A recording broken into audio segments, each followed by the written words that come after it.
Hello my fellow nations. Welcome to a video that probably should be scripted, but I am not doing that.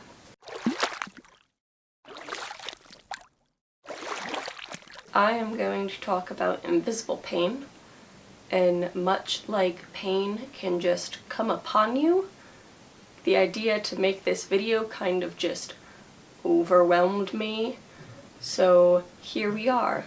I'm going to start by taking my pulse for you, which seems a bit odd. I have a pulse ox, so I'm going to put it on my finger. You saw it in a few of my Vlogmas videos. Vlogmas is over. It is officially January. I'm recording this on January the 2nd. I am not sure when it's actually going to go up. And I said before that I wanted to make a video about chronic pain. Instead, I'm going to talk about invisible pain, because types of chronic pain are invisible. My pulse is currently 115, 119, 120, 123, so clearly I am nervous to make this, and if you don't believe me, I will put this right here for you to see. Maybe not, it doesn't like you. There we go, 133, that's what I'm talking about. Now I have to try and, yep. Oh, now it's 140, that's lovely. So, I'm very nervous to make this. I feel like this needs to be said, and it needs to be validated. For the longest time, well no, we're not even gonna say for the longest time. Yesterday, on New Year's Day at 4 o'clock, I went to the emergency room because I had very, very, very bad stomach pain. I suffer from something called gastroparesis. Okay, there are fewer than 200,000 cases in the US per year. And it can be treated, but it can't be cured, and basically it means that I have slow gut motility. So I have a medication that I take 4 times per day, every single day, for 3 weeks, and then it's off for 1 week, and then it recycles.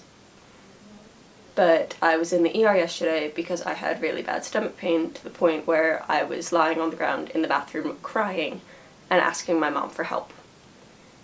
I do not like asking people for help. I do not like crying. I was in the car with my friend Jonathan coming back from New York, and we had just visited my internet friend CW, and she's not even my internet friend, she's just my friend.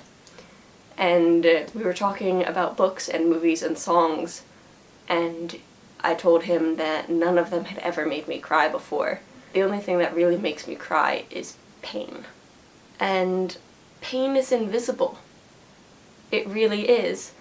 You relate to pain, you relate your level of pain through metaphors.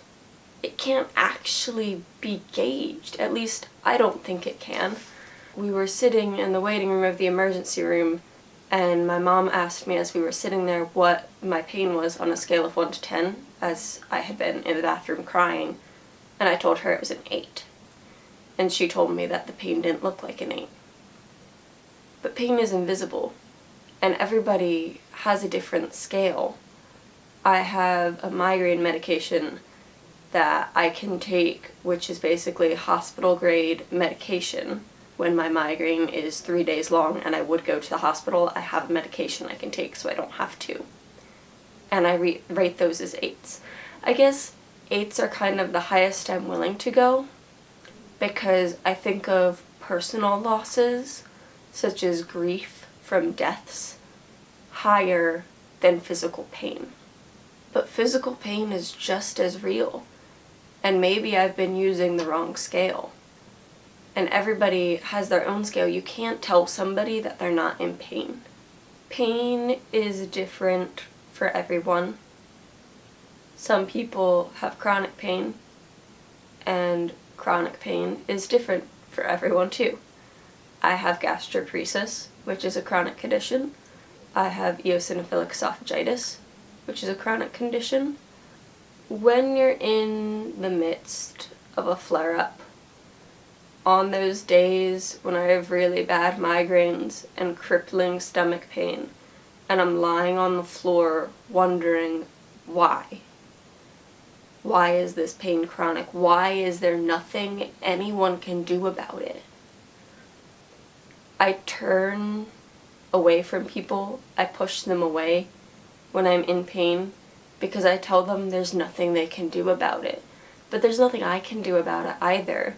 I shouldn't make myself more miserable by pushing them away, but I don't want to make them feel bad because that causes me pain. I don't want them to feel bad that I'm in pain because the fact that I'm in pain has nothing to do with them. I'm in pain because I have these chronic conditions that I can't change. But I can change how I act about them. I can accept people. The medication might not always work, but friends are still there. Like yesterday, Amy started sending me pictures of her cats when I was in the ER. Last fall, I went to the emergency room for stomach pain, and Jenna, Nicole, and Kat, who had been my roommate at the time, stayed up with me until 2 a.m. when my parents could get to school, and we were watching The Amazing Tour Is Not on Fire and the documentary, and they were sending me pictures of goats, and they were trying to make me laugh and feel better even though I was in such pain. I can be an advocate. I don't know how to be an advocate, but I can be. When I'm lying on the floor and I'm in such pain, I'm pushing people away, and I'm wondering why it's all happening to me. This is why. I don't know how to be an advocate. I really don't. I'm 19 years old. I'm trying to make my way through school. I'm fighting to stay in school right now because my school doesn't really want me there. But there's a reason this is happening. And the reason is so that I can talk about it, maybe, so that I can tell others about it, so that I can speak for invisible pain and invisible illnesses that can't speak for themselves. I don't really know. I haven't washed my hair in 2 days. My face is breaking out. My head hurts. I had a ruptured ovarian cyst yesterday, which is why that pain had been so terrible. I have multiple doctor's appointments a week.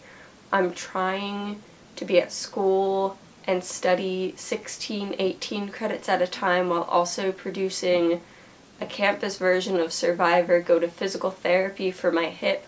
I'm literally loading myself up so much because I just try to keep going. That's the only way I know how to keep going. But I realize sometimes I have to slow down. You have to embrace the pain, and you have to speak out about it. You have to tell others when you're hurting, be it emotionally or physically or however you hurt.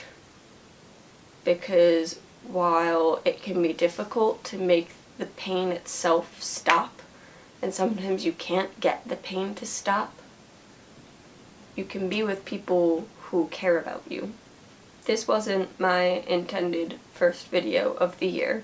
I suppose it's a good thing. This is me telling myself that in 2018, I want to be an advocate. I suppose that's it. I have a new end screen that will come on after I finish talking.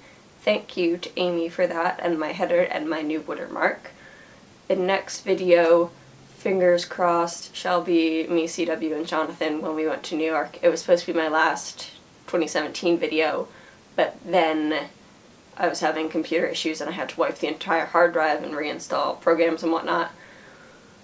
Anyway, if you enjoyed this video, please give it a thumbs up. This year I am going to try to talk out more about migraines, about stomach pain, about rare diseases, about common diseases, about mental health. I want to be an advocate. I want to speak for the things that aren't spoken about or that are spoken about.